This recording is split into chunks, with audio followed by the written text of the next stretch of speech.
We're live. Good afternoon. It's Hal Willis with American Music Channel here in Brentwood, Tennessee, just outside of Nashville. And I'm honored to interview the legendary John McEuen, one of the founders of the Nitty Gritty Dirt Band. Wow. One of my favorite groups growing up. Mine too. Welcome. I bet. You started in California, right? Southern California, 1966 was when the Dirt Band started. Oh. Yeah. A bunch of teenagers. One guy was in high school, he's a junior. One was a senior.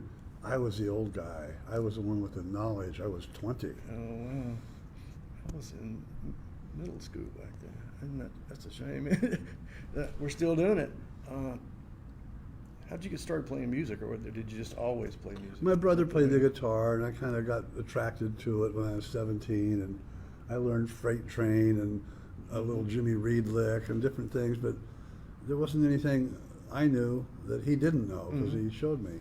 And then one night I heard the Dillards, the group that was called the Darlin Family on the Andy Griffith Show.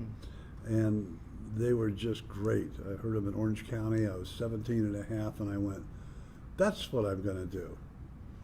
And a very few short years later, a couple of college years, I found out I wasn't a math major anymore. I was a banjo major. I wanted to take the 5-string banjo and get it on the radio. You have to go with your passion, and you did.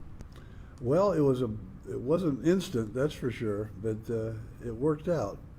After a few groups that, one was a folk group where there's like 8 guitars and everybody just playing, and nobody could play. It was like a Christy Minstrels group, singing about rowing some boat, some guy named Michael to a shore. And why does this boat take so long? And why does he keep rowing? I'm sorry, my phone's ringing. Are you able to edit?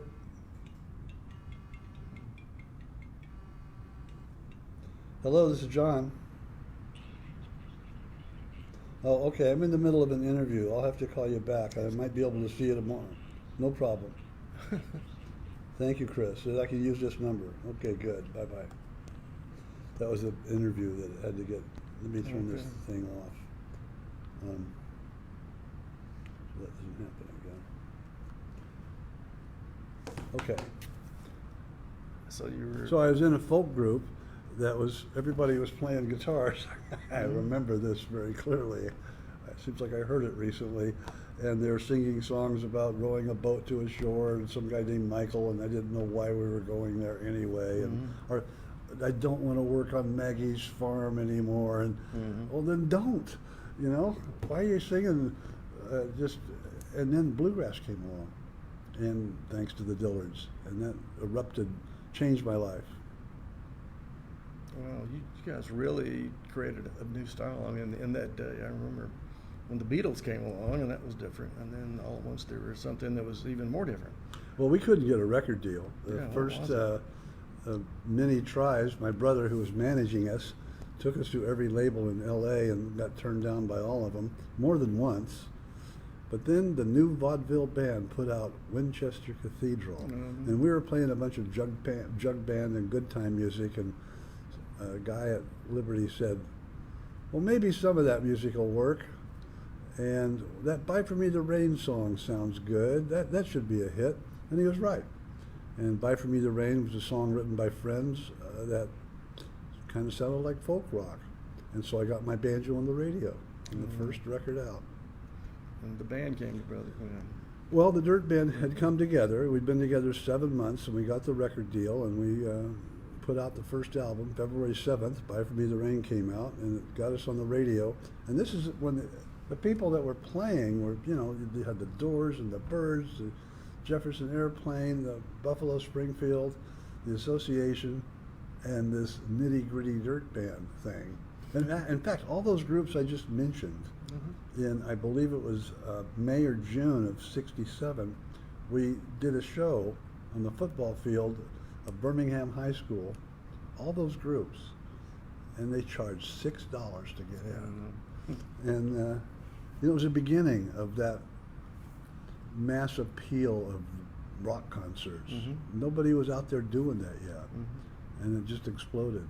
And the Dirt Band rode along for a couple of years and ended up in the movie Paint Your Wagon with Lee Marvin and Clint Eastwood, and after 4 months on the set, Jeff didn't want to do it anymore, so he broke the group up.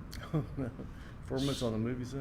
Well, yeah, we spent 4 months doing Paint Your Wagon. Oh, yeah. And the 6 guys that were together then kind of went away. And then 6 months later, Jeff and I were watching Poco at a club in California and said, we ought to get the Dirt Band back together.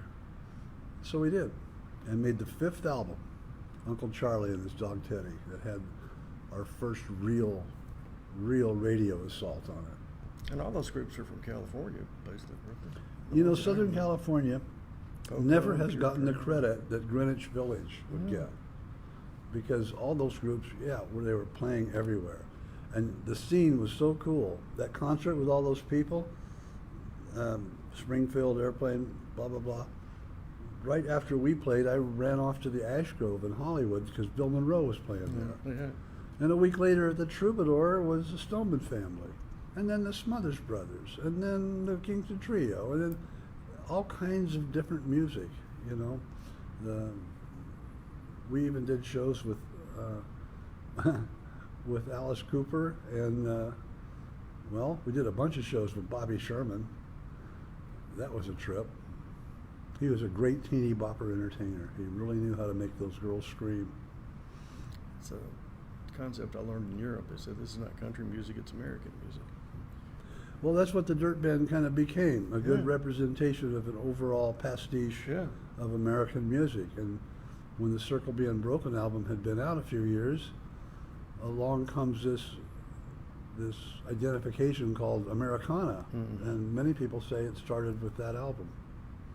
I don't say that, but I did kind of like the comment, it's the father, it was the father of Oh Brother. It's worked. It's an institution. How did that song come about? Pardon? Will the Circle Be Unbroken? How did that come about? Oh, I'm interested to hear how songs. well, my version of it is very simple things happened. Earl Scruggs came to see the Nitty Gritty Dirt Band in 1970, October, at Vanderbilt. And I was shocked that the Scruggs family all came to the show. And I asked him why he came, and he said, I wanted to meet the boy that played Randy Lynn Ragg the way I intended to. So, as you can tell, I can remember that very clearly to this day. That developed a friendship to where 6 months later, Earl was playing at a club in Colorado where I lived, where we all lived. And I'd gone to see him every night. And the last night, I got the nerve up. It was like, Earl? Yes, John. I was wondering, I'm driving him back to the hotel. Do you think that maybe, would you consider, how about, would you want to record with the Nitty Gritty Dirt Band? And he said, I'd be proud to. And He was probably about to ask you the same thing. that was like, okay. And then a few months earlier, I went to meet Doc Watson in Pasadena after a show. I was going to the party he was playing at. Is that going to be okay? And it was too crowded, but I met his son, Merle. And I told Merle that I was going to ask Earl if he'd play with us, record with us, and I wanted to know if he thought his dad would be interested. He goes, oh yeah, Daddy, that'd be great, because Daddy needs this. That folk music thing is dying out. The crowds are getting smaller. So here we are. Earl played that club. A week later, Doc Watson was there. So I ran up to Merle Watson and said, Earl said yes. He said, oh, I got to introduce you to Daddy. And he takes me to the dressing room, and I was a little bolder then. It was more like, hi, Doc, we're making an album with Earl Scruggs. We want you to be part of it. And he said, well, I want to be there. So I put him on the phone that night with my brother, who was our manager and producer. And it started coming together. 8 weeks later, we'd finished. We got together 7 weeks after that at Woodland Studios in Nashville, 1971, and recorded for 5 days. And did 34 songs. Wow. So that was your introduction to Nashville? Or had you been in Nashville? That was a good introduction to Nashville. I would say it was. The previous only one way to time do it. was Vanderbilt, the concert. And it was wonderful because people were going nuts. And we had the strength of, fortunately, Jimmy and Jeff picked the right songs to sing. And fortunately, Jimmy Fadden was a great harmonica player, as always. And fortunately, I played the banjo and played Clinch Mountain Backstep that Doc really liked, and Randy and Rag on the Uncle Charlie album. So there was bluegrass, there were hits, there was some acoustic music, and there was electric guitars and drums on some of it. And it all came together to make that happen. If the Dirt Band hadn't existed, I would have just been one of many kids going, "Would you record with me?" You know, but it was a magic combination that everybody had a contribution to make it happen. And it lasted a long time. Which did? The band. Well, yeah. I after the end of the 50th year tour, after the end of the 50th year tour, I decided October 22nd, 2017 it was, yeah. I decided to walk away. And I took my banjo and shook the dirt off my shoes and headed out. And you're here in Nashville, for one thing, to promote your book. You have a book signing tonight. I Tell us do. about the book. Well, I've been doing interviews all those years. I would sometimes do 3 or 4 or 5 a day sometimes in the 70s. I say 3 or 4 or 5 a show, not all on the same day, but usually a couple a day. And by the end of the 70s, there were some stories to tell in the interviews. And people started saying, "You ought to write that down," or "Tell me that story again," or "I heard you did blah, blah, blah." And then they said it more and more in the 80s and the 90s, and "You ought to put those in a book." So I started writing them down. And by the year 2000, I had about 85 distinct events where I felt were marker events in my life. And they're not all about the Dirt Band. They're not all about me. Most of them are, but no. I'm there. I was kind of like, I figured out finally, I feel like Forrest Gump, you know, with a banjo. Yeah. I'm standing on the White House lawn. Oh, wait a minute. I'm in a picture here with Doc Watson, Marjo Gortner, and Leon Russell. Oh, no, I'm backstage with Pete Seeger. You know, it's just all kinds of different things that happen. Oh, I'm teaching Sissy Spacek how to play the piano for a song I wrote for the movie she's in. Okay, that was a good story. Now, do you have photos in the book of those? Pardon? Do you have photographs in the book from those? It took me a year to filter down the photos down to about 72 that I could finally get in. And yes, there's photos and people are telling me they really like them. One of my favorites is a shot with me sitting in with, there it is about me again, right? But sitting in with Leon Russell and Edgar Winter. Yeah. You know, that was really a great night. Leon was a lifelong friend, and he always had me sit in with him. And recorded at his house a couple times, and he got me on a couple sessions and different things. He was such a great guy. Well, that era of the 60s and 70s there was such change in this cultural change in this country. I think kids that were born in the 80s and 90s don't even know that. They don't realize. They don't know they're listening to our music half the time. But it's still there. There's a lot of power in that music of that era. And it's still seen and still heard in the chord changes and some of the guitar sounds and snare drum sounds and different things like that. And the lyrics came out of a period of angst and anxiety and, you know, one of my sons, I remember when the first Iraq invasion happened, my oldest son was what, 91 or 2. I said, "You sound troubled, Aaron." He goes, "Well, Dad, you never lived through a war." And I started laughing. And he said, "What are you laughing about?" He said, "What are you laughing about?" I said, "Well, you haven't lived through a war." I said, "Well, what do you mean?" I said, "What do you mean?"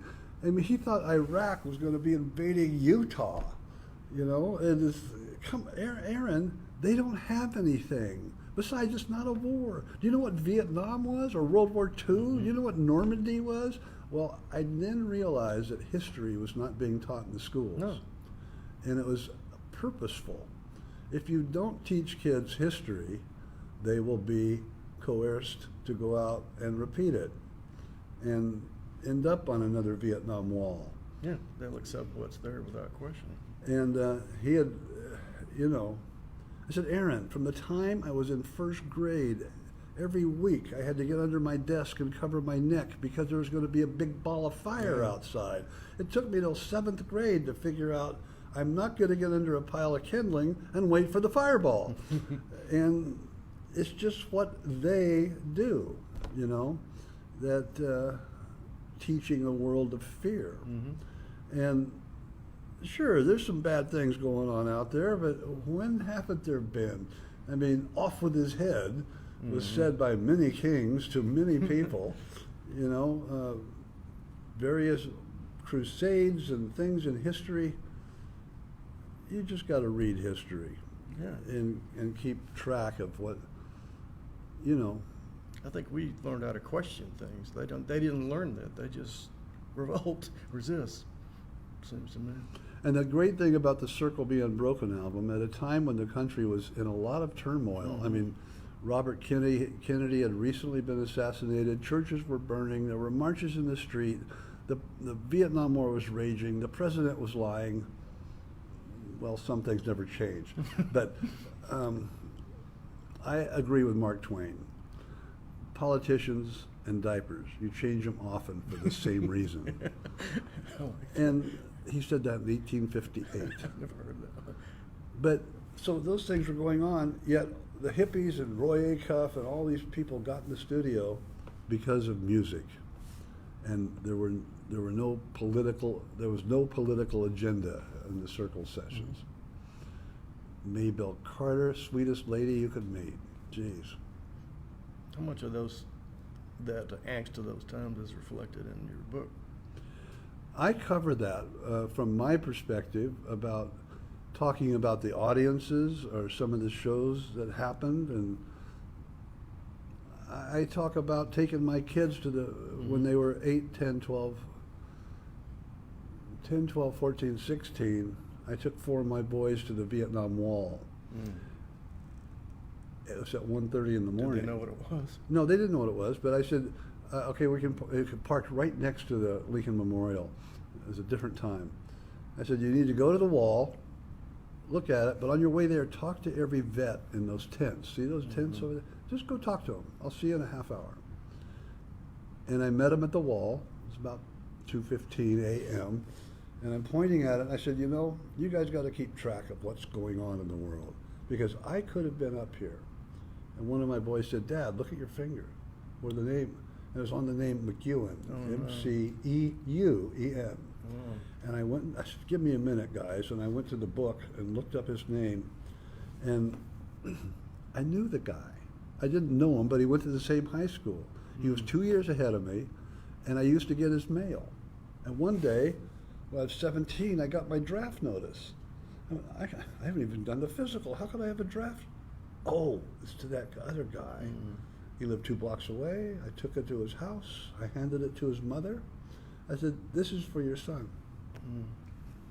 And now he's up here, guys. And if I'd torn that up, he might not have been up here. And Robert McNamara said 10 years later, I think I made a mistake sending those boys over there. Well, how nice of you to say that, you know?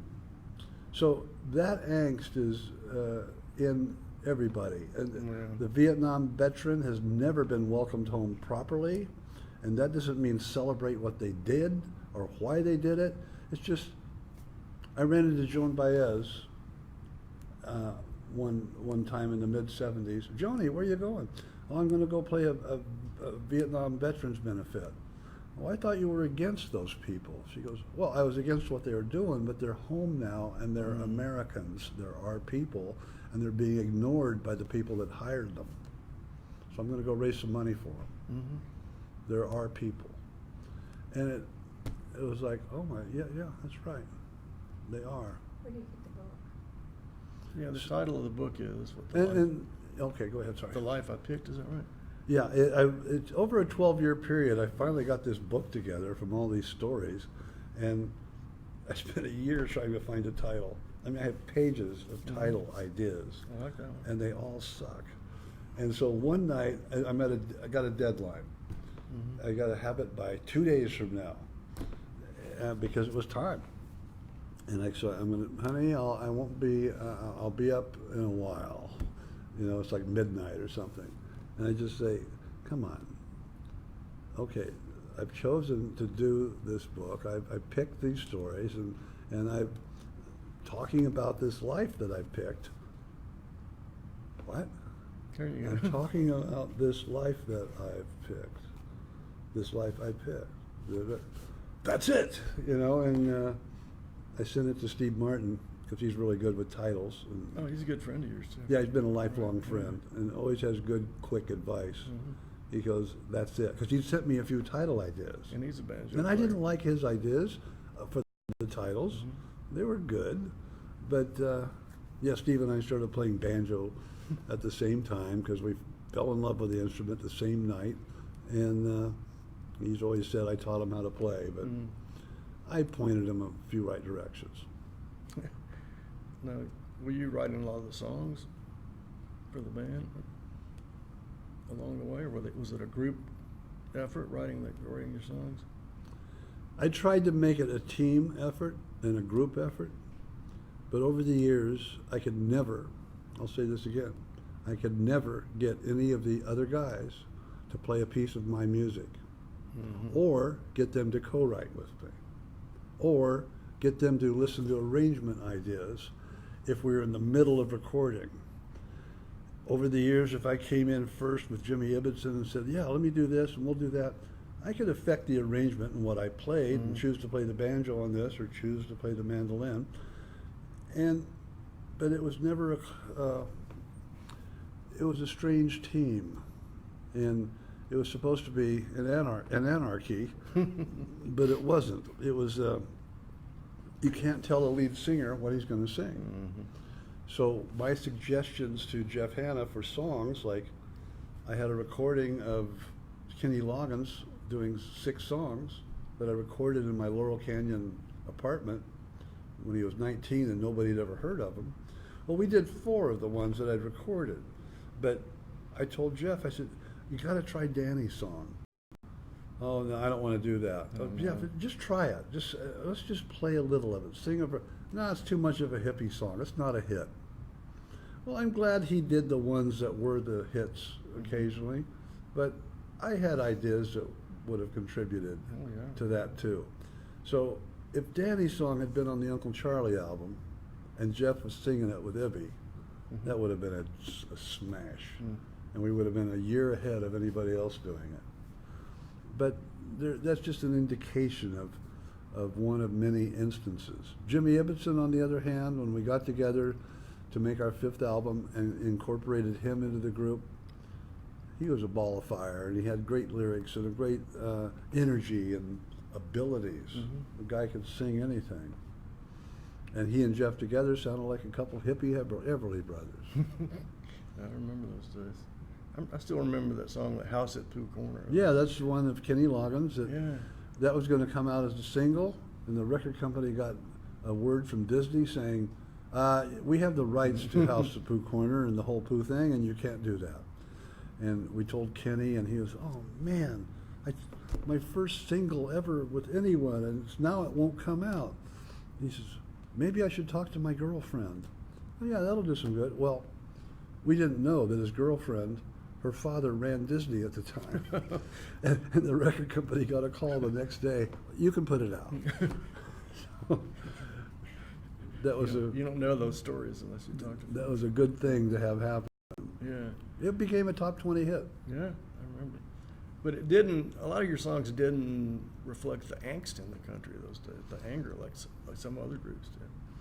No, I felt like the Dirt Band was a relief from that in many ways. Yeah. The most Did you realize that at the time? I felt that way. I didn't feel like I could make a legitimate complaint against what was going on. I didn't know. I tried writing and, you know, but it just didn't come out that way. Other people were doing it better, but they weren't doing this. So let's do this. Let's play music that is more of a relief.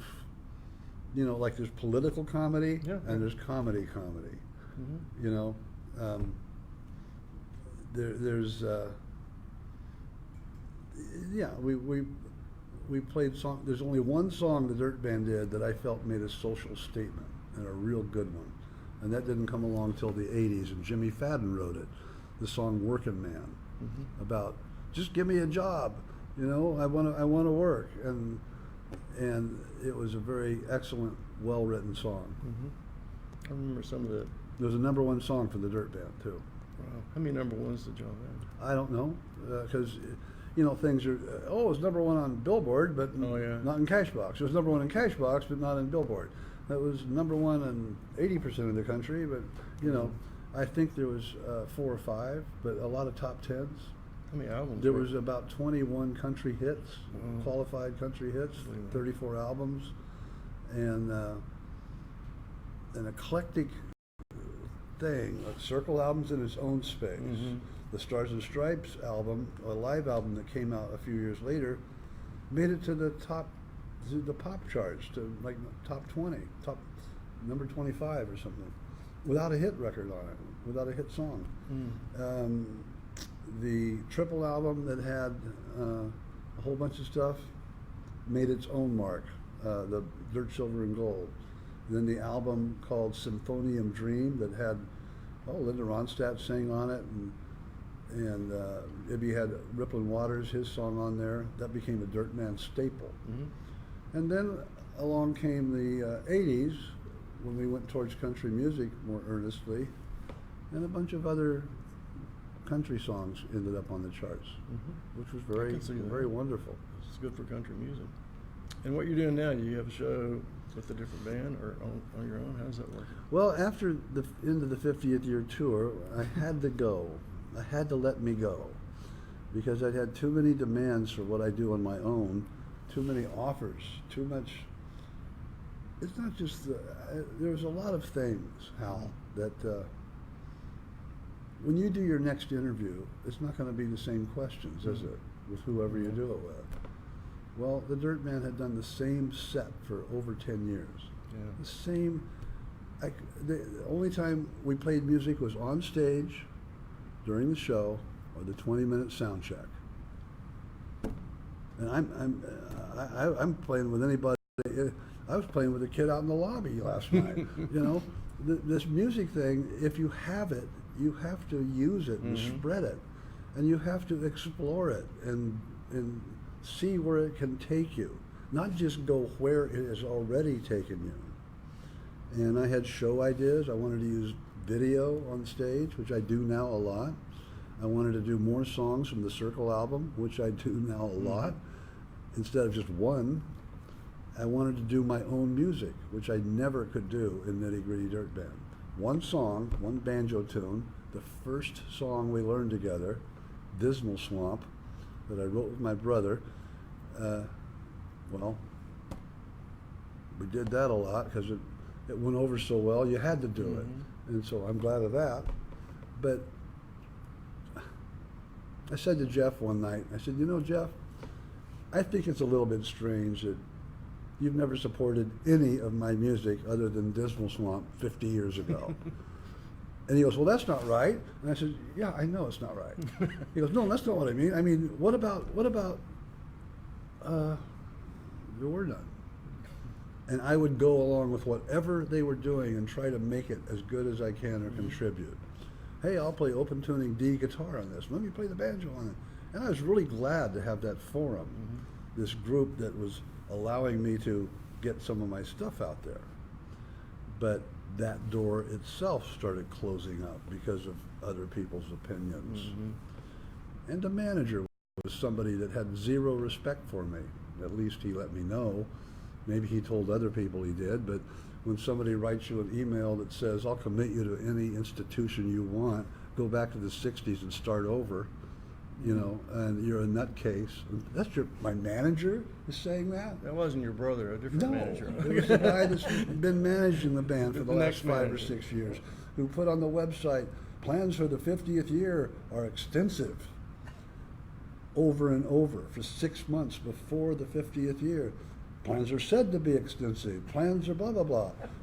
What ended up happening by the end of the 50th year, they fired the road manager that had been with us for 34 years, They hired a bass player who was absolutely great and sang great, and they bought a fog machine. Wow, I didn't know it was going to be that big. That's extensive fun. Yeah, boy, fog machine, great thing. Yeah, maybe we should do some kind of thing and call it a light show. Paint your face or something like that too. But then I realized that he wasn't. I'd made with the band 10 albums on my own.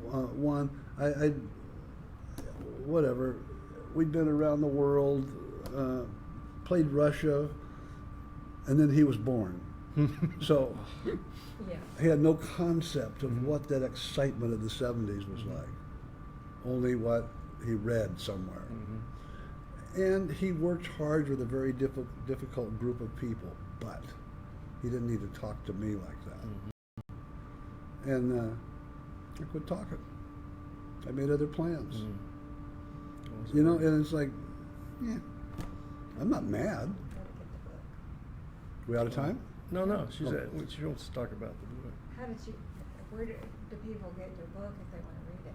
What do they do? Where do they get your book? Oh, Is the book on shelves yet? Is it online only? what's I know exciting about this book is I worked very hard on the stories and the writing and learning how to write and do it better and work at it with the hopes that, well, maybe somebody will like it. And for the first 5 weeks on Amazon, it was the #1 country book. Oh no. And it's still going along. We're doing great. It's gone into its second printing. All the reviews are 5-star. People are emailing me and saying, awesome. it's so good to blah, blah, blah. And what they seem to like is it brought back a lot of memories of my early years, because I talk about the audience and my perspective of what was going on. And the Dirt Band is maybe a third of this story. Because I spent the 90s, I wasn't in the Dirt Band. I was raising my 6 kids and working on the road and solo or with whatever I could throw together. I'd sometimes hire people. I hired Marty Stewart a bunch of times. I'd pay him $50 a night to come out and back me up when he was working with Johnny Cash. That was so much fun. And different people like that.